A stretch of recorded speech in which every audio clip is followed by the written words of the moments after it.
രാജ്യത്തിൻ്റെ പൊതുസ്ഥിതിയിൽ നിന്ന് വ്യത്യസ്തമായി കേന്ദ്ര നയത്തിന് ബദലായി സമാനതകളില്ലാത്ത വികസന ക്ഷേമ പ്രവർത്തനങ്ങളുമായിട്ടാണ് രണ്ടാം പിണറായി സർക്കാർ മുന്നോട്ട് പോകുന്നത്.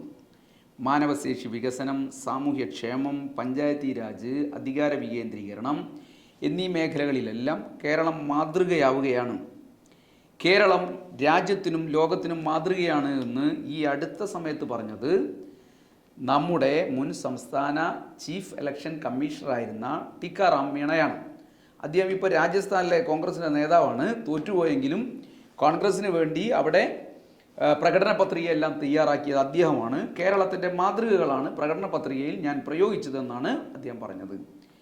ന്യൂ ഇന്ത്യൻ എക്സ്പ്രസിൻ്റെ സൺഡേ എക്സ്പ്രസ്സിൽ IIMൻ്റെ ഡയറക്ടർ ദേബാശിഷ് ചാറ്റർജി പറഞ്ഞത് ലോകോത്തര സംസ്ഥാനങ്ങളിൽ ഒന്നാമതും യൂറോപ്പിന് സമാനവുമാണ് കേരളം എന്നാണ്. കോങ്കോയുടെ പ്രസിഡന്റ് സ്ഥാനത്തേക്ക് മത്സരിക്കുന്ന പാട്രിസ് മജാൻഡോ മാംബ എന്ന് പറയുന്ന നേതാവ് കേരള മോഡലിനെ കുറിച്ച് പഠിക്കാൻ കേരളത്തിൽ സന്ദർശനം നടത്തുകയാണ്. സൗജന്യ വിദ്യാഭ്യാസവും വിജ്ഞാന സമൂഹവും എന്ന കാഴ്ചപ്പാടുമെല്ലാം അത്യാകർഷകമാണെന്നാണ് അദ്ദേഹം ഇന്ത്യൻ എക്സ്പ്രസിനോട് പറഞ്ഞത്. ഈ നിലയിൽ ആഗോളവൽക്കരണ കാലത്തെ ലോകത്തിന് ബദലായി കേരളം മാതൃകയാവുകയാണ്. ഈ ബദലിനെ തകർക്കുകയാണ് കോർപ്പറേറ്റുകളും കേന്ദ്ര സർക്കാരും മോഡിയും വലതുപക്ഷ ശക്തികളും എല്ലാം കൂടി ഇന്ന് നടത്തിക്കൊണ്ടിരിക്കുന്നത്. അതാണ് അവരുടെ ഏറ്റവും പ്രധാനപ്പെട്ട ലക്ഷ്യമെന്ന് പറയുന്നത്. രാജ്യത്ത് ഒരു കാലത്തും ഇല്ലാത്ത നിലയിൽ കേരളത്തെ സാമ്പത്തികമായി ഞെരുക്കുകയും വികസന പദ്ധതികൾ തടയുകയും ചെയ്യുന്ന നിലയിൽ കേന്ദ്ര സർക്കാർ ഇടപെട്ടുകൊണ്ടേയിരിക്കുകയാണ്. ഇന്ത്യയുടെ ധനകാര്യ ഫെഡറൽ രംഗത്ത് ഇത്രയും ഹീനമായ ഇടപെടൽ നടത്തുന്ന ഒരു സർക്കാരും ഇതിനു മുമ്പ് ഉണ്ടായിട്ടില്ല. ക്ഷേമ പെൻഷനും സാമൂഹ്യ സുരക്ഷാ പെൻഷനും വികസന പദ്ധതികളുമെല്ലാം മുടങ്ങിയാൽ ജനരോഷം സ്വാഭാവികമായും സംസ്ഥാന സർക്കാരിനെതിരെ തിരിയുന്ന സാഹചര്യം മുതലെടുക്കാനാവും എന്ന ഹീനമായ രാഷ്ട്രീയമാണ് മോദിയും കൂട്ടരും കേരളത്തിൽ കളിച്ചുകൊണ്ടിരിക്കുന്നത്. രാഷ്ട്രീയ വിരോധം വെച്ച് ഒരു സംസ്ഥാനത്തെ സാമ്പത്തികമായി ഞെരുക്കുന്ന പ്രതികാര ബുദ്ധി മോദി അല്ലാതെ മറ്റാരും ഇതുവരെ ചെയ്തിട്ടില്ല എന്നാണ് നമ്മുടെയും നമ്മുടെ രാജ്യത്തിൻ്റെയും അനുഭവം എന്ന് പറയുന്നത്. 3 നിലകളിലാണ് കേന്ദ്രം കേരളത്തെ സാമ്പത്തികമായി തകർക്കാൻ വേണ്ടി ശ്രമിക്കുന്നത്. ഒന്ന്, ഭരണഘടനാപരമായി കേന്ദ്രം സംസ്ഥാനത്തിന് നൽകേണ്ട അർഹമായ വിഹിതങ്ങളൊന്നും നൽകുന്നില്ല. 2, കേന്ദ്രവും സംസ്ഥാനങ്ങളും സംയുക്തമായി ചെലവഴിക്കുന്ന പദ്ധതികളിലെ കേന്ദ്രവിഹിതം എല്ലാം കുടിശ്ശികയാക്കുന്നു. 3, ധന ഉത്തരവാദിത്ത നിയമം അനുസരിച്ച് സംസ്ഥാനത്തിന് കടമെടുക്കാവുന്ന പരിധിയിൽ വരുത്തുന്ന വെട്ടിക്കുറവുകൾ കേരളത്തെ സാമ്പത്തിക ഞെരുക്കത്തിലേക്ക് എത്തിക്കുന്നു. ഈ നിലയിൽ കേരളത്തിന് ന്യായമായും ലഭിക്കേണ്ട 57,400 കോടി രൂപയാണ് ഇപ്പോൾ കേന്ദ്രം തടഞ്ഞു വെച്ചിരിക്കുന്നത്, തരാതിരിക്കുന്നത്. ഭരണഘടനാപരമായി നമുക്ക് ലഭിക്കേണ്ട ഈ പണം ലഭിച്ചാൽ നമ്മുടെ കേരളം ഒരു മിച്ച സംസ്ഥാനമായി മാറുന്ന നിലയുണ്ടാവും. ഇത്രയും പണം നമ്മുടെ കേരളത്തിൻ്റെ വികസനത്തിന് വേണ്ടി ഈ സർക്കാർ ഉപയോഗിക്കുമ്പോൾ അതിൻ്റെ ഗുണം ഈ നാട്ടിലെ മനുഷ്യർക്കാണ് ലഭിക്കുക. അത് തടയുകയാണ് കേന്ദ്ര സർക്കാരും കൂട്ടാളികളുമെല്ലാം കൂടി ചേർന്ന് ചെയ്തുകൊണ്ടിരിക്കുന്നത്. ആസൂത്രണ കമ്മീഷനെല്ലാം പിരിച്ചുവിട്ട് ഉദ്യോഗസ്ഥ നിയന്ത്രണത്തിലുള്ള നീതി ആയോഗ് വന്നതിന് ശേഷം വികസന കാര്യങ്ങൾ സംസ്ഥാനങ്ങൾക്ക് ഒരു റോളും ഇല്ലാത്ത നിലയാണ് കേന്ദ്രത്തിൽ വന്നിരിക്കുന്നത്. അതുകൊണ്ട് തന്നെ ധനകാര്യ കമ്മീഷൻ്റെ ശുപാർശകളെല്ലാം കേന്ദ്ര സർക്കാരിൻ്റെ സമ്പൂർണ്ണമായ നിയന്ത്രണത്തിലാണ്.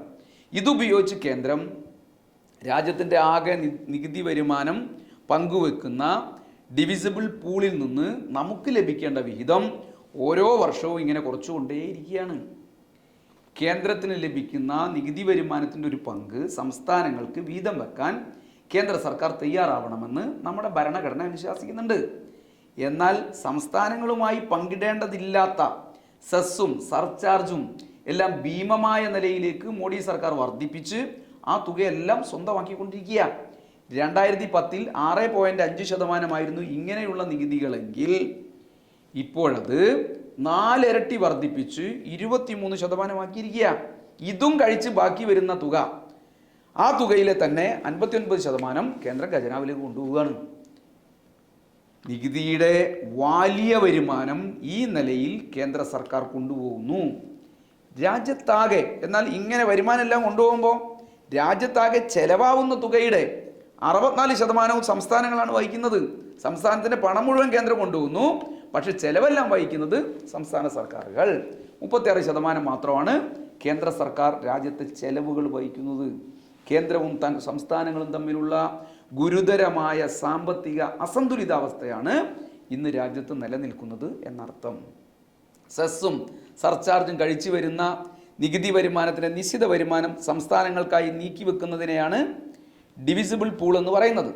15ാം ധനകാര്യ കമ്മീഷൻ 41% ഈ നിലയിൽ നീക്കിവെച്ചത്, ഇങ്ങനെ വിഭജിച്ചു കൊടുക്കാൻ വേണ്ടി നീക്കിവെച്ചത്. 10ാം ധനകാര്യ കമ്മീഷൻ്റെ കാലം തൊട്ട് ഇങ്ങനെ നീക്കിവെക്കുന്ന തുകയുടെ 3.875% നമുക്ക് ലഭിച്ചുകൊണ്ടേയിരുന്നത്. എന്നാൽ ഇപ്പോൾ ധനകാര്യ കമ്മീഷൻ ശുപാർശ എന്ന നിലയിൽ മോഡി പറയുന്നു, കേന്ദ്രം പറയുന്നു, ഇനി നിങ്ങൾക്ക് 1.925% തരൂ. അതായത് പഴയതിൻ്റെ പകുതിയിലും കുറച്ചേ തരൂ. 18,000 കോടി രൂപയാണ് മുൻ വർഷങ്ങളിൽ നിന്നും വ്യത്യസ്തമായി നമുക്ക് കുറച്ചിരിക്കുന്നത്. ആ പണമേ നിങ്ങൾക്ക് തരൂ എന്നാണ് മോഡി പറയുന്നത്. മറ്റു സംസ്ഥാനങ്ങൾക്കെല്ലാം 3,000 കോടി, 1,000 കോടി രൂപ മുതൽ 3,000 കോടി വരെ വർദ്ധിപ്പിച്ച് നൽകിയപ്പോഴാണ് നമുക്ക് 18,000 കോടിയുടെ കുറവ് വരുത്തിയതെന്നാണ് കേന്ദ്ര അവഗണനയുടെ, രാഷ്ട്രീയ വിരോധത്തിൻ്റെ ഭാഗമായി കാണിക്കുന്ന ക്രൂരതയുടെ ഭീകരത എന്ന് പറയുന്നത്. ഭരണഘടനാനുസൃതമായി ജനസംഖ്യാനുപാതികമായി നമുക്ക് കിട്ടേണ്ട പണം തരില്ലെന്ന് പ്രഖ്യാപിക്കുകയാണ് കേന്ദ്ര സർക്കാരും മോഡിയുമെല്ലാം ചെയ്യുന്നത്. ഇനി ഈ പ്രഖ്യാപിച്ച തുക തന്നെ, തുച്ഛമായ ഈ തുക തന്നെ കൃത്യമായി നൽകാനും തയ്യാറാവുന്നില്ല. 2020 25,869 കോടി രൂപ പ്രഖ്യാപിച്ചു. നമുക്ക് തന്നത് 16,401 കോടി രൂപ മാത്രം. 2021 16,616 കോടിയാണ് നമുക്ക് അനുവദിച്ചത്. പക്ഷെ തന്നത് 11,560 കോടി മാത്രമാണ്. അതായത് കേരളത്തിനകത്ത് നിന്ന് കേന്ദ്ര സർക്കാർ പിരിച്ചുകൊണ്ടുപോകുന്ന തുകയിൽ ഭരണഘടന പ്രകാരം ഈ സംസ്ഥാനത്തിന് അർഹതപ്പെട്ട, ലഭിക്കേണ്ട നമ്മുടെ അവകാശമായ തുകയാണ് നമുക്ക് തരില്ല, നിങ്ങൾക്ക് തരില്ല എന്ന് കേന്ദ്ര സർക്കാരും മോഡിയും പറഞ്ഞുകൊണ്ടിരിക്കുന്നതെന്നർത്ഥം. കേന്ദ്രം രാജ്യത്ത് നിന്ന് ശേഖരിക്കുന്ന നികുതിയുടെ, ഞാൻ നേരത്തെ സൂചിപ്പിച്ചതുപോലെ 59% സ്വന്തമാക്കുമ്പോൾ മൊത്തം ചെലവിൻ്റെ 64% സംസ്ഥാന സർക്കാരുകൾ വഹിക്കേണ്ടി വരുമ്പോൾ ഗുരുതരമായ സാമ്പത്തിക അസന്തുലിതാവസ്ഥയും അസംതൃപ്തിയും രാജ്യത്താകെ വളർന്നു വരുന്ന നിലയിലേക്ക് പോകുന്നതുകൂടി ഗൗരവമായ സാഹചര്യമാണ്. GST ഏർപ്പെടുത്തിയത് നമ്മുടെ സംസ്ഥാനത്തിന് നികുതി വരുമാനത്തിൽ വലിയ നഷ്ടമാണ് ഉണ്ടാക്കിയത്. GST നഷ്ടപരിഹാര തുകയായ 12,000 കോടി രൂപ നമുക്ക് തരില്ലെന്നാണ് ഇപ്പം മോഡി പറഞ്ഞുകൊണ്ടിരിക്കുന്നത്.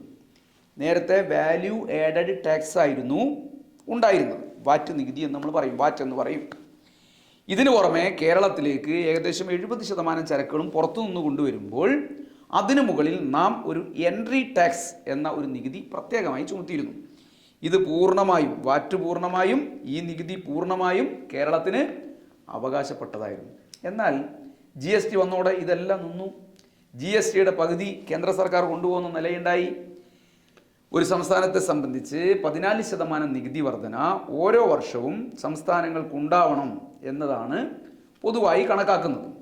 GST വന്നതോടുകൂടി ഈ വർധനവ് സംസ്ഥാനങ്ങൾക്ക് വരുത്താൻ കഴിയാത്ത നിലയിലേക്ക് സംസ്ഥാനങ്ങൾ, അത്യാവശ്യം എല്ലാ സംസ്ഥാനങ്ങളും മാറി. ഈ 14% വർധനവ് ഇല്ലാത്ത ഘട്ടത്തിൽ, അതിൽ കുറവ് വരുന്ന ഘട്ടത്തിൽ ആ കുറവ് വരുന്ന തുക നഷ്ടപരിഹാരമായി സംസ്ഥാനങ്ങൾക്ക് കേന്ദ്ര സർക്കാർ നൽകണമെന്നതാണ് നിയമവ്യവസ്ഥ. അതാണ് GST നഷ്ടപരിഹാരം എന്ന് പറയുന്നത്. എന്നാൽ മോഡി ഇപ്പോൾ പറയുന്നു, നിങ്ങൾക്ക് 1 രൂപയും തരില്ല. നികൃഷ്ടമായ രാഷ്ട്രീയമാണ് കേന്ദ്ര BJP സർക്കാർ നമ്മുടെ കേരളത്തോട് കാണിച്ചുകൊണ്ടിരിക്കുന്നതെന്നർത്ഥം. ഭരണഘടനാപരമായി കേന്ദ്രം നമുക്ക് തരേണ്ട മറ്റൊരു പണമാണ് റവന്യൂ ഡെഫിസിറ്റ് ഗ്രാൻഡ് എന്ന് പറയുന്നത്. എന്താണ് ഈ റവന്യൂ ഡെഫിസിറ്റ് അല്ലെങ്കിൽ റവന്യൂ കമ്മി ഗ്രാൻഡ് എന്ന് പറഞ്ഞാൽ? നികുതി സമ്പ്രദായത്തിലെ മാറ്റങ്ങൾ മൂലമോ രാജ്യത്തിൻ്റെ ധനനയങ്ങളിൽ വരുന്ന വ്യത്യാസങ്ങൾ മൂലമോ ഒരു സംസ്ഥാനത്തിനുണ്ടാവാവുന്ന വിഭവ നഷ്ടങ്ങളുടെയും വരുമാനക്കുറവിൻ്റെയും നഷ്ടപരിഹാരം എന്ന നിലയിലാണ് റവന്യൂ കമ്മി ഗ്രാൻഡ് സംസ്ഥാനങ്ങൾക്ക് അനുവദിക്കുന്നത്. 37,814 കോടി രൂപയായിരുന്നു കേരളത്തിന് റവന്യൂ ഡെഫിസിറ്റ് ഗ്രാൻഡായി നൽകണമെന്ന് 15ാം ധനകാര്യ കമ്മീഷൻ തീരുമാനിച്ചിരുന്നത്. ഇത് തന്നെ ഒരു ശരിയായ തുകയല്ല, കൃത്യമായ തുകയല്ല എന്ന അഭിപ്രായമാണ് നമുക്കുള്ളത്. കേന്ദ്ര നയങ്ങളുടെ ഭാഗമായി നമുക്കുണ്ടാവുന്ന വരുമാന നഷ്ടത്തിൻ്റെ പകുതിക്കടുത്തു പോലും ഈ തുക വരില്ല. എന്നാൽ 2023 നമുക്ക് 26,000 കോടി രൂപ കുറച്ച് 13,174 കോടി രൂപ മാത്രമാണ് നൽകിയത്. ഇത്തവണ 13,174 കോടിയിൽ നിന്ന് 8,400 കോടി കൂടി കുറച്ച് 4,226 കോടി മാത്രമാണ് ഇപ്പം നൽകിയത്. 2025 ആകുമ്പോഴത്തേക്കും ഇനി നിങ്ങൾക്കൊന്നും തരില്ല എന്നാണ് മോഡിയും കേന്ദ്ര സർക്കാരും നമ്മോട് പറയുന്നത്. ഇതിനു പുറമെയാണ് കേന്ദ്രവും സംസ്ഥാനങ്ങളും സംയുക്തമായി നടത്തുന്ന ധാരാളം പദ്ധതികൾ നമ്മുടെ രാജ്യത്തുണ്ട്. അതുവഴി കേന്ദ്ര സർക്കാർ തരുന്ന വരുമാനമാണ്, അല്ലെങ്കിൽ അതിലെ കേന്ദ്ര സർക്കാരിൻ്റെ പങ്കാണ് സംസ്ഥാനത്തിൻ്റെ മറ്റൊരു വരുമാനം എന്ന് പറയുന്നത്. കേന്ദ്രവും സംസ്ഥാനവും പണം ചെലവഴിക്കേണ്ട പദ്ധതികളിൽ നേരത്തെ 75% കേന്ദ്രമാണ് വഹിച്ചിരുന്നത്. ഇപ്പോൾ ഇത് 70% കുറച്ചു. സംസ്ഥാന വിഹിതം 25% എന്നത് ഇതിൻ്റെ ഭാഗമായി തന്നെ 40% വർദ്ധിക്കുകയും ചെയ്തു. ഒരു വർഷം 5,113 കോടിയാണ് സംസ്ഥാനത്തിന് ഇതുവഴി അധിക ബാധ്യതയായി വന്നിരിക്കുന്നത്. അതായത് നേരത്തെയുള്ള 75% കേന്ദ്ര സർക്കാർ 60% കുറച്ചപ്പോൾ ഈ പദ്ധതിയൊന്നും നിർത്താൻ വേണ്ടി കഴിഞ്ഞില്ല. പദ്ധതികളെല്ലാം മുന്നോട്ട് കൊണ്ടുപോകണം.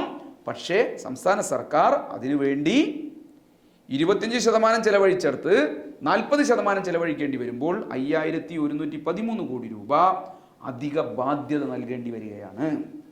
ഇതിനു പുറമെയാണ് ഗ്രാൻറ്റുകളായി കേന്ദ്ര സർക്കാർ നൽകേണ്ട പണത്തിൽ 5,000 കോടി രൂപയുടെ അതിലധികം വരുന്ന രൂപയുടെ കുടിശ്ശിക കേന്ദ്ര സർക്കാർ വരുത്തി വെച്ചിരിക്കുന്നു. ഉദാഹരണത്തിന് UGC ശമ്പള പരിഷ്കരണത്തിന്റെ ഭാഗമായി 1,500 കോടി രൂപയാണ് സംസ്ഥാന സർക്കാർ നൽകിയത്. ഇതിൽ 780 കോടി രൂപ കേന്ദ്ര സർക്കാർ നൽകേണ്ടതാണ്, തരുന്നില്ല. ആ തുക ഇതുവരെ തരുന്നില്ല. നഗരവികസന പദ്ധതികളിൽ നമുക്ക് തരേണ്ട തുക 700 കോടിയാണ്, ഒരു പൈസയും തന്നില്ല. ഗ്രാമവികസനത്തിനായി തരേണ്ട തുക 760 കോടി രൂപയാണ്, അത് കുടിശ്ശികയാണ്. ഭക്ഷ്യസുരക്ഷാ പദ്ധതിയിൽ 790 കോടി രൂപയാണ് കുടിശ്ശികയായി നിൽക്കുന്നത്.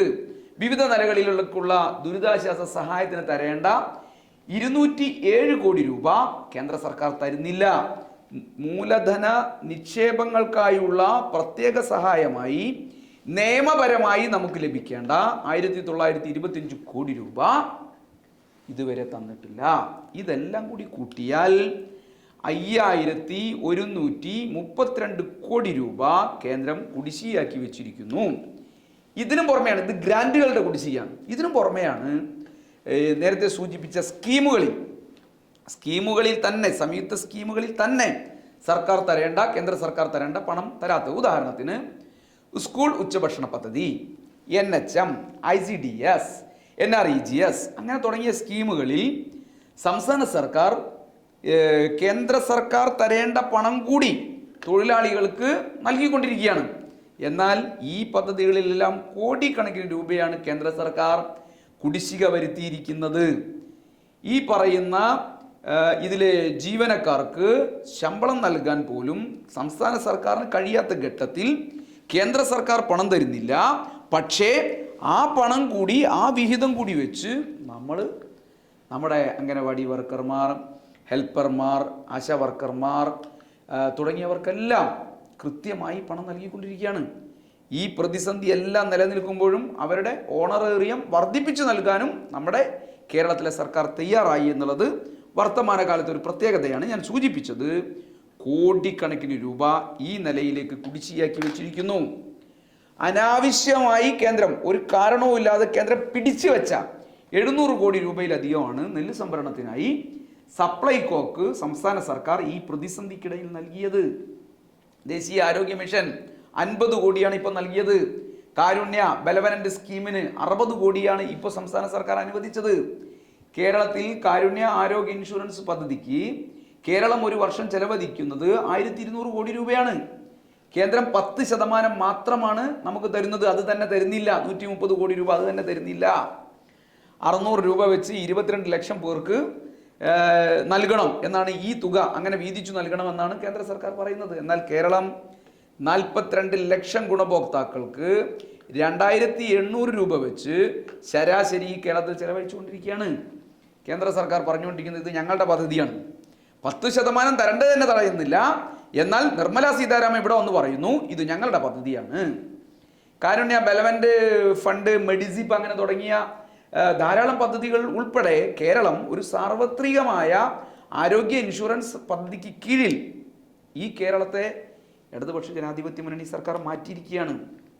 ഇതേപോലെ തന്നെയാണ് ലൈഫ് പദ്ധതി. ലൈഫ് പദ്ധതിയിൽ 4 ലക്ഷം രൂപയാണ് സംസ്ഥാന സർക്കാർ നൽകിക്കൊണ്ടിരിക്കുന്നത്. ഫ്ലാറ്റ് നിർമ്മാണത്തിന് സംസ്ഥാന സർക്കാർ 10 ലക്ഷം മുതൽ 20 ലക്ഷം വരെ നൽകുന്നു. എന്നാൽ ഇതിൽ BPL വിഭാഗത്തിൽപ്പെട്ടവർക്ക് 75,000 രൂപ കേന്ദ്ര സർക്കാർ നൽകുന്നു. ആ തുക വലിയ നിലയിലേക്ക് കുടിശ്ശിയായി നിൽക്കുകയാണ്. ഇപ്പോൾ മോഡിയും RSSും പ്രചരണം നടത്തുന്നത് ഇതെല്ലാം ഞങ്ങളുടെ പദ്ധതിയാണെന്നാണ്. കേന്ദ്ര സർക്കാർ പ്രഖ്യാപിക്കുന്ന സംസ്ഥാനങ്ങൾക്കുള്ള വിവിധ ഗ്രാൻറ്റുകൾ, കേന്ദ്രാവിഷ്കൃത പദ്ധതികൾ, പാക്കേജുകൾ എന്നിവയിലെല്ലാം മറ്റ് സംസ്ഥാനങ്ങൾക്ക് 10,000 കോടി രൂപ നൽകുമ്പോൾ നമ്മൾ ഇന്ത്യൻ പൗരന്മാർ തന്നെയല്ലേ എന്ന് നമുക്ക് സംശയം തോന്നുന്ന നിലയിലുള്ള കടുത്ത വിവേചനമാണ് കേന്ദ്ര സർക്കാർ ഈ പറയുന്ന പദ്ധതികളിലൂടെ എല്ലാം നമ്മളോട് കാണിച്ചുകൊണ്ടിരിക്കുന്നത്. നിയമാനുസൃതമായി കേന്ദ്രം അനുമതി നൽകി നാം എടുക്കുന്ന വായ്പകളാണ് നമ്മുടെ മറ്റൊരു വരുമാന മാർഗം എന്ന് പറയുന്നത്. ഇതിനു പുറമെ ഭരണഘടന സംസ്ഥാനങ്ങൾക്ക് സാമ്പത്തിക സ്വയംഭരണാവകാശം നൽകുന്നുണ്ട്. സംസ്ഥാനങ്ങൾക്ക് കടമെടുപ്പ് പരിധി നിശ്ചയിക്കുന്നതിന് തനതായ അധികാരങ്ങൾ ഇന്ത്യൻ ഭരണഘടന നൽകുന്നുണ്ട്. സംസ്ഥാന കടമെടുപ്പ് പരിധി നിശ്ചയിക്കുന്നതിനും എല്ലാ തലത്തിലും സാമ്പത്തിക അച്ചടക്കം ഉറപ്പുവരുത്തുന്നതിനുമുള്ള നടപടികൾ കൈക്കൊള്ളുന്നതിനും ഭരണഘടന സംസ്ഥാനങ്ങൾക്ക് അവകാശം നൽകുന്നു. കേരള നിയമസഭ ഇതിൻ്റെ അടിസ്ഥാനത്തിൽ പാസാക്കിയ നിയമമാണ് കേരള ഫിസ്ക്കൽ റെസ്പോൺസിബിലിറ്റി ആക്ട് 2003 എന്ന് പറയുന്നത്.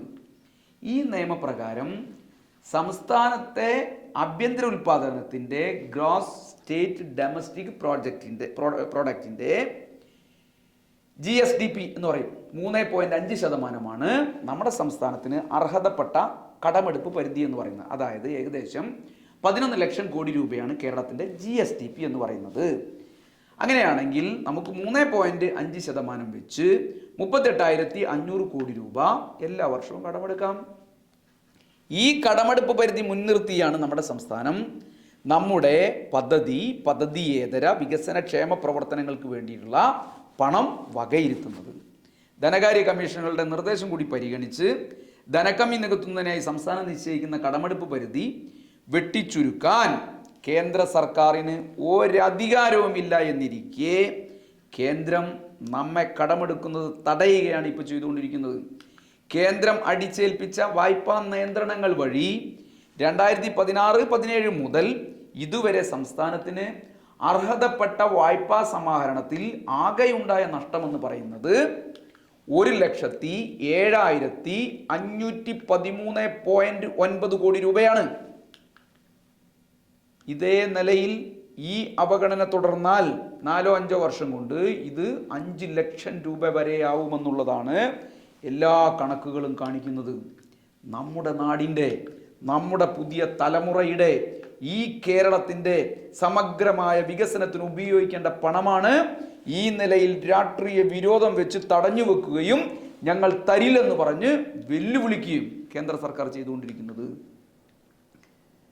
സംസ്ഥാനത്തിന് ആഭ്യന്തര ഉൽപാദനത്തിൻ്റെ സ്റ്റേറ്റ് GSDPയുടെ 5% വരെ വായ്പ എടുക്കാമെന്നായിരുന്നു നേരത്തെ കോവിഡിൻ്റെ കാലത്ത് കേന്ദ്ര സർക്കാർ പറഞ്ഞുകൊണ്ടിരുന്നത്. പല സംസ്ഥാനങ്ങളും ഈ നിലയിൽ കടമെടുക്കുകയും ചെയ്താണ്. പിന്നീട് അത് നേരത്തെ പറഞ്ഞതുപോലെ തന്നെ 3.5 വിവിധ നിലകളിലേക്കെല്ലാം മാറ്റി. എന്നാൽ കേരളം അതുമെടുക്കാൻ പാടില്ല, ഞങ്ങൾ നിശ്ചയിച്ച സീലിങ്ങിനകത്തു പോലും കേരളം കടമെടുക്കാൻ വേണ്ടി പാടില്ല എന്ന് കേന്ദ്ര സർക്കാർ പ്രഖ്യാപിക്കുന്നു. നമ്മുടെ കടമെടുപ്പ് പരിധി 2% കുറയ്ക്കുകയാണ്. എന്തിനാണ് സർക്കാരുകളുടെ വായ്പാ പരിധി നിയന്ത്രിക്കുന്നതിന് ധന ഉത്തരവാദിത്വ നിയമം 2003 കോൺഗ്രസിൻ്റെ ഭരണകാലത്ത് ഉണ്ടാക്കിയത്? അല്ലെങ്കിൽ ഇപ്പോൾ NDA സർക്കാർ, മോഡി സർക്കാർ ഇതിങ്ങനെ അതിശക്തമായ നിലയിലേക്ക് നടപ്പിലാക്കുന്നത്? അതിനൊറ്റ കാരണമേ ഉള്ളൂ, നവ ഉദാരവൽക്കരണ നയങ്ങളുടെ ഭാഗമായി സർക്കാരുകൾ നേരിട്ട് നടത്തുന്ന വികസന പ്രവർത്തനങ്ങൾ തടയുക, എല്ലാം സ്വകാര്യ മേഖലയ്ക്ക് നൽകുക എന്നുള്ളതാണ് നവ ഉദാരവൽക്കരണ നയത്തിൻ്റെ അടിസ്ഥാനമെന്ന് പറയുന്നത്. സർക്കാരുകൾ കടമെടുത്ത് വികസന പ്രവർത്തനം നടത്തിയാൽ ഇത് സ്വകാര്യ മേഖലക്ക് നൽകുന്നതിന് തടസ്സമാണ്. അതുകൊണ്ട് നേരത്തെ കോൺഗ്രസും ഇപ്പോൾ BJPയും ഈ നിയമം കർശനമായി നടപ്പിലാക്കുകയാണ്. അതായത് കോർപ്പറേറ്റുകൾക്കും സ്വകാര്യ കുത്തകകൾക്കും നാടിനെയും ജനങ്ങളെയും കൊള്ളയടിക്കാൻ ഉണ്ടാക്കിയ നിയമമാണ് ഈ പറയുന്ന നിയമം എന്നർത്ഥം. 2021-22 നമുക്ക് 42,000 കോടി രൂപ ഈ പറഞ്ഞ 5% വരെ എടുക്കാൻ വേണ്ടി കേന്ദ്ര സർക്കാർ നിശ്ചയിച്ച കാലത്ത് 42,000 കോടി രൂപ നമുക്ക് ലഭിച്ചിരുന്നു. ആ സ്ഥാനത്ത് കഴിഞ്ഞ വർഷം നമുക്ക് കിട്ടിയത് 22,000 കോടി രൂപ മാത്രമാണ്. നമ്മുടെ വായ്പാ പരിധി അനുമതി വെട്ടിക്കുറച്ചതിൻ്റെ ഭാഗമായിട്ടാണ് ഈ പറയുന്ന നിലയിലേക്ക് വലിയ പണത്തിൻ്റെ കുറവ് നമുക്കുണ്ടായത്. ഇതിൻ്റെ പശ്ചാത്തലത്തിലാണ് വികസന പ്രവർത്തനങ്ങളും ക്ഷേമ പ്രവർത്തനങ്ങളും എല്ലാം പ്രതിസന്ധിയിലേക്ക് പോകുന്ന നിലയുണ്ടായത്. എന്നാൽ ഇതിനൊന്നും ഒരു തടസ്സവുമില്ലാതെ തന്നെ നമ്മുടെ നാടിൻ്റെ വികസന പ്രവർത്തനങ്ങൾ ഉൾപ്പെടെ നമുക്ക് നടത്താൻ വേണ്ടി പറ്റാവുന്ന നിലയിൽ നമ്മൾ ബഡ്ജറ്റിന് പുറത്തുനിന്ന് നമ്മുടെ പൊതുസ്ഥാപനങ്ങൾ ഉപയോഗിച്ച് പണം സമാഹരിക്കാൻ തീരുമാനിച്ചത്.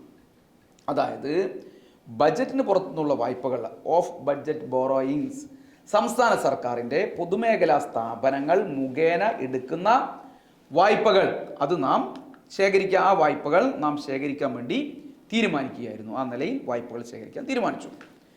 അതിലൊന്ന്, വികസന പ്രവർത്തനങ്ങൾക്കായി പണം ശേഖരിക്കാൻ KIIFB, Kerala infrastructure investment fund board. 2, pension company. ഈ 2 സംവിധാനങ്ങളെയും നമ്മൾ ഉപയോഗിച്ചു. പെൻഷൻ കമ്പനി എന്ന് പറഞ്ഞാൽ Kerala social security pension limited എന്ന് പറയുന്നു. ഈ 2 സ്ഥാപനങ്ങളെയും ബജറ്റിന് പുറത്ത് പണമെടുക്കുന്നതിന് വേണ്ടി, കടമെടുക്കുന്നതിന് വേണ്ടി നമ്മൾ ഉപയോഗിച്ചു. ഇതിൽ കിഫ്ബി ഡെപ്പോസിറ്റായി പണം ശേഖരിക്കുന്നു, നമ്മുടെ നാടിൻ്റെ വികസന പ്രവർത്തനങ്ങൾക്കായി ഈ പണം ചെലവഴിക്കുന്നു. മോട്ടോർ വാഹന നികുതി, പെട്രോൾ സെസ് എന്നിവയിൽ നിന്ന് ഇതിൻ്റെ ഒരു ഭാഗം നമ്മൾ കൊടുക്കുന്നു. അവർ പണം മുടക്കുന്ന പദ്ധതികളിൽ നിന്ന് തന്നെ അവർക്ക് ധാരാളം പണം തിരിച്ചടവായി ലഭിക്കുന്നു. അങ്ങനെ കിഫ്ബി അതിന് ഡെപ്പോസിറ്റർമാർക്ക് പലിശ കൊടുക്കാനും അത് തിരിച്ചു കൊടുക്കാനും എല്ലാമുള്ള സംവിധാനം കിഫ്ബി മുഖേന തന്നെ ഉണ്ടാവുന്നു. നമ്മുടെ കേരളത്തിൻ്റെ മുഖച്ഛായ മാറ്റുന്ന വികസന പ്രവർത്തനങ്ങളാണ് കിഫ്ബി മുഖേന കഴിഞ്ഞ 7 വർഷക്കാലം ഈ കേരളത്തിൽ നമ്മൾ നടത്തിയത്. നമ്മുടെ റോഡുകൾ, നമ്മുടെ പാലങ്ങൾ, നമ്മുടെ സ്കൂളുകൾ, നമ്മുടെ ആശുപത്രികൾ, നമ്മുടെ പാർപ്പിട സമുച്ചയങ്ങൾ, നമ്മുടെ വലിയ കെട്ടിടങ്ങൾ തുടങ്ങി സമഗ്രമായ വികസന പദ്ധതികൾക്കെല്ലാം പണം മുടക്കിയത് നമ്മുടെ കിഫ്ബിയാണ്. കേരളത്തിൻ്റെ ചരിത്രത്തിലെ ഏറ്റവും വലിയ വികസനത്തിന് കിഫ്ബി കാരണമായി നടത്തും. 2ാമത് പെൻഷൻ കമ്പനിയാണ്. പെൻഷൻ കമ്പനിയുടെ പ്രത്യേകത, നമുക്ക് ഒരു മാസം കൃത്യമായി പെൻഷൻ നൽകാൻ 950 കോടി രൂപ വേണം. ഈ തുക എല്ലാ മാസവും കൃത്യമായി നമ്മുടെ ഖജനാവിൽ എപ്പോഴും ഉണ്ടായിക്കൊള്ളണമെന്നില്ല. അതുകൊണ്ട് പെൻഷൻ കമ്പനി വിവിധ സ്ഥാപനങ്ങളിൽ നിന്ന് കൈവായ്പയായി പണം ശേഖരിക്കും. പെൻഷന് വേണ്ടി ഈ പണം ഉപയോഗിക്കും. എല്ലാ മാസവും പണം ഉപയോഗിക്കും. സർക്കാർ ഈ പണം ഘട്ടം ഘട്ടമായി പെൻഷൻ കമ്പനിക്ക് തിരിച്ചു നൽകും. ഇങ്ങനെയാണ് കഴിഞ്ഞ 7.5 വർഷക്കാലം നമ്മൾ കൃത്യമായി 1600 രൂപ വെച്ച് പെൻഷൻ നൽകിക്കൊണ്ടേയിരുന്നത്. എന്നാൽ കേന്ദ്ര സർക്കാർ ഇപ്പോൾ പറയുന്നു, പെൻഷൻ കമ്പനി മുഖേനയും കിഫ്ബി മുഖേനയും പണം ശേഖരിക്കാൻ പാടില്ല, ലോൺ എടുക്കാൻ വേണ്ടി പാടില്ല. എടുത്തത് മുൻകാല പ്രാബല്യത്തോടുകൂടി നിങ്ങളുടെ വായ്പാ പരിധിയിൽ ഉൾപ്പെടുത്തും. ഒരു കാലത്തും ഇല്ലാത്ത നിലയിൽ, മറ്റൊരു സംസ്ഥാനത്തോടും കാണിക്കാത്ത നിലയിൽ നമുക്ക് അനുവദിച്ച വെട്ടിക്കുറച്ച്, എല്ലാ നിലയിലും വെട്ടിക്കുറച്ച് അനുവദിച്ച 2% വായ്പാ പരിധിയിൽ നിന്ന് മുൻകാല പ്രാബല്യത്തോടുകൂടി ഈ തുക വെട്ടിക്കുറയ്ക്കുമെന്ന് പ്രഖ്യാപിക്കുകയാണ് കേന്ദ്ര സർക്കാർ ചെയ്യുന്നത്. അങ്ങനെ വെട്ടിക്കുറച്ചിരിക്കുകയാണ്. ഇന്ത്യയിൽ ഒരു സംസ്ഥാനത്തും ഇങ്ങനെ ഒരു വെട്ടിക്കുറവ് വരുത്തിയിട്ടില്ല. മുൻകാല പ്രാബല്യത്തോടെ പിടിച്ചെടുക്കുന്ന നില ഉണ്ടായിട്ടില്ല. ഇത് കേരളത്തോടുള്ള രാഷ്ട്രീയ വിരോധം തീർക്കലാണ്, പ്രതികാരം തീർക്കലാണ്, വിവേചനമാണ് എന്നുള്ളത് മാത്രമേ പറയാനാവൂ. ഇനി എടുക്കാൻ വേണ്ടി പോകുന്ന വായ്പകൾ വെട്ടിക്കുറയ്ക്കുമെന്നല്ല പറഞ്ഞത്. അതതിൻ്റെ ഗൗരവം. ഇതുവരെ എടുത്ത വായ്പകൾ ഘട്ടം ഘട്ടമായി വെട്ടിക്കുറയ്ക്കുമെന്നാണ് മോഡിയും നിർമ്മല സീതാരാമനും RSSും എല്ലാം പറഞ്ഞുകൊണ്ടിരിക്കുന്നത്. നമ്മുടെ വരുമാന മാർഗങ്ങളെല്ലാം അടച്ച് നമ്മളെ വെല്ലുവിളിക്കുകയാണ് മോഡിയും കൂട്ടരും ചെയ്യുന്നത്. മലയാളി ഇതിനെതിരായി പ്രതികരിക്കാനായിട്ടില്ലെങ്കിൽ നമ്മുടെ കേരളത്തെ ഇവർ സമ്പൂർണ്ണമായി തകർക്കും. ഇത് നമ്മളെ തകർക്കുന്നതിന് വേണ്ടിയുള്ള ആസൂത്രിതമായ പദ്ധതിയാണ്, സാമ്പത്തികമായ ഉപരോധമാണ് ഇവിടെ ഏർപ്പെടുത്തിക്കൊണ്ടിരിക്കുന്നത്. എന്നിട്ട് കേരളത്തിൽ തന്നെ വന്നിട്ട് നിർമ്മലാ സീതാരാമൻ നമ്മളെ വെല്ലുവിളിച്ചുകൊണ്ടിരിക്കുകയാണ്. BJP-കാരൻ വെല്ലുവിളിച്ചുകൊണ്ടിരിക്കുകയാണ്, RSS-കാരൻ വെല്ലുവിളിച്ചുകൊണ്ടിരിക്കുകയാണ്. അതിൻ്റെ കൂടെ നിൽക്കുകയാണ് നമ്മുടെ മാപ്രകളും UDF സംവിധാനവും എന്നുള്ളതാണ് മറ്റൊരു പ്രത്യേകത.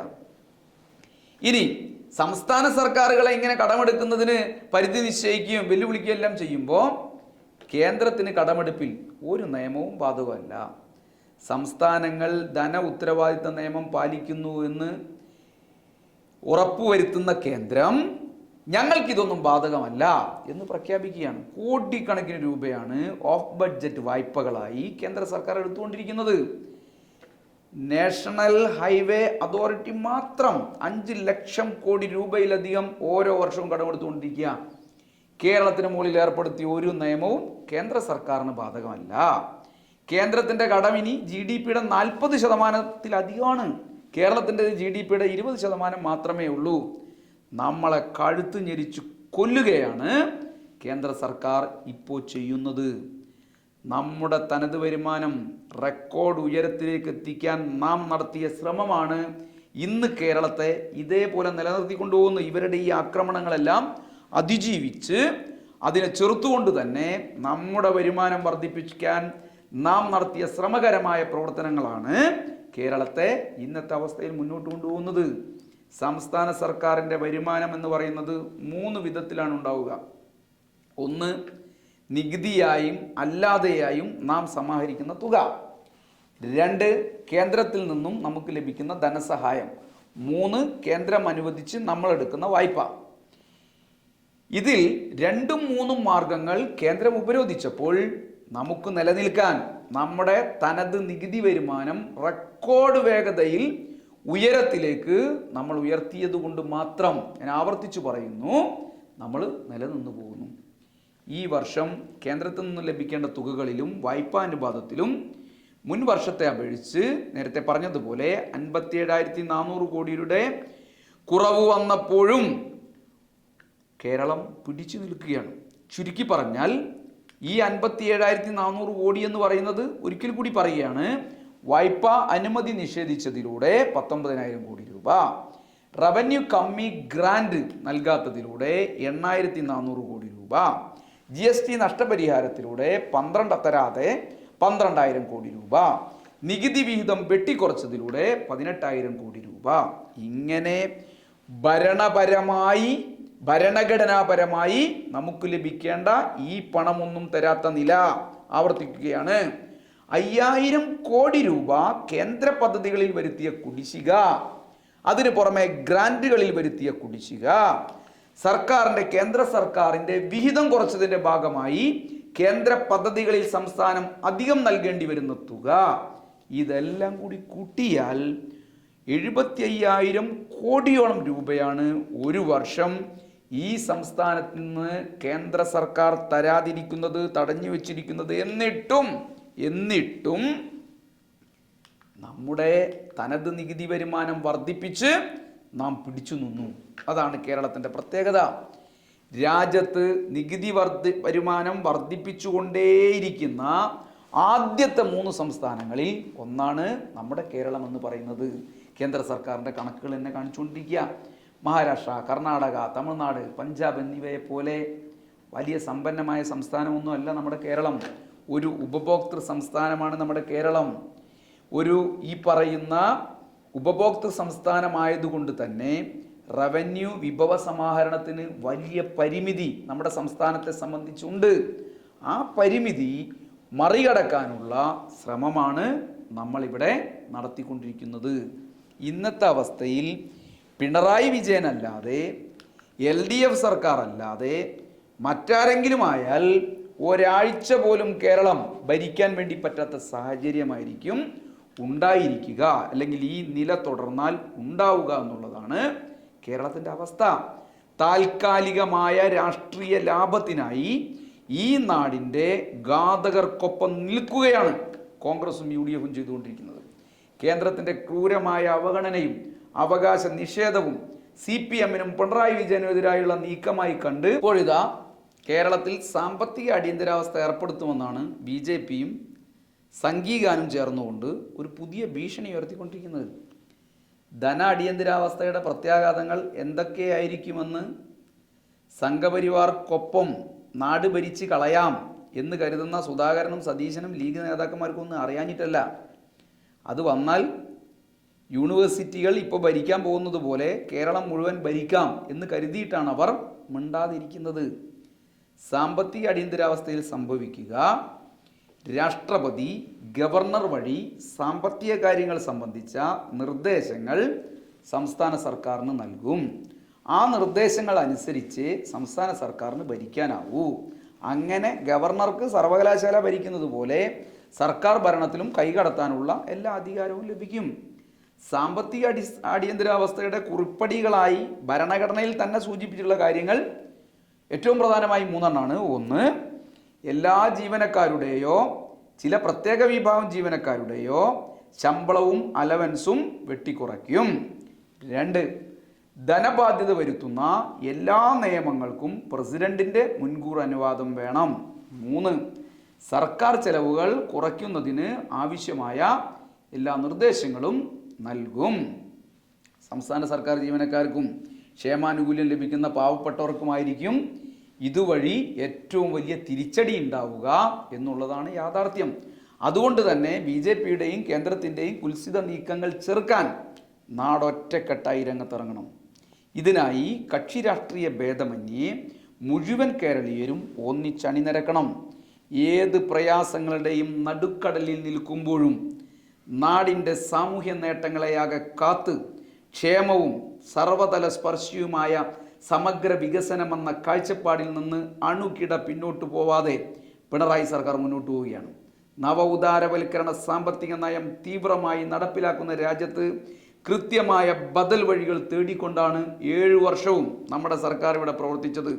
തനത് വരുമാനം വർദ്ധിപ്പിച്ചും സമ്പത്തിൻ്റെ പുനർവിതരണത്തിലൂന്നിയ വികസന തന്ത്രങ്ങൾ നടപ്പിലാക്കിയുമാണ് എല്ലാ പ്രതിസന്ധികളെയും പതറാതെ നേരിട്ട് നമ്മുടെ സർക്കാർ മുന്നോട്ട് കൊണ്ടുപോയത്. ഇതിനെ കണ്ണിലെ കൃഷ്ണമണിയെ പോലെ കാത്തു സൂക്ഷിക്കുന്നതോടൊപ്പം നമുക്ക് അവകാശപ്പെട്ടതെല്ലാം നേടിയെടുക്കാൻ ഉജ്ജ്വലമായ പോരാട്ടത്തിന് നാം നേതൃത്വം നൽകേണ്ട ഏറ്റവും പ്രധാനപ്പെട്ട സാഹചര്യമാണ് ഇന്ന് കേരളത്തിൽ നിലനിൽക്കുന്നത്. കേരളത്തിൻ്റെയും 3.5 കോടി മലയാളികളുടെയും താല്പര്യങ്ങൾക്കനുകൂലമായി കേരളത്തിൽ UDFകാരൻ പല മാപ്രകളും നിന്നില്ലെന്ന് മാത്രമല്ല അതിനെതിരായ നിലപാട് സ്വീകരിക്കുകയും ചെയ്യുന്നൊരു കാലത്താണ് നാം ജീവിക്കുന്നത് എന്നുള്ളത് കൂടി കാണണം. അവരെ ഒറ്റപ്പെടുത്താനുള്ള നിലപാടുകൾ നാം സ്വീകരിക്കേണ്ട ഒരു സാഹചര്യം കൂടി കേരളത്തിൽ രൂപപ്പെടുകയാണ്. അല്ലെങ്കിൽ നമ്മുടെ കേരളത്തെ സമ്പൂർണമായി ഈ സംഘം തകർക്കുന്ന നിലയുണ്ടാവും.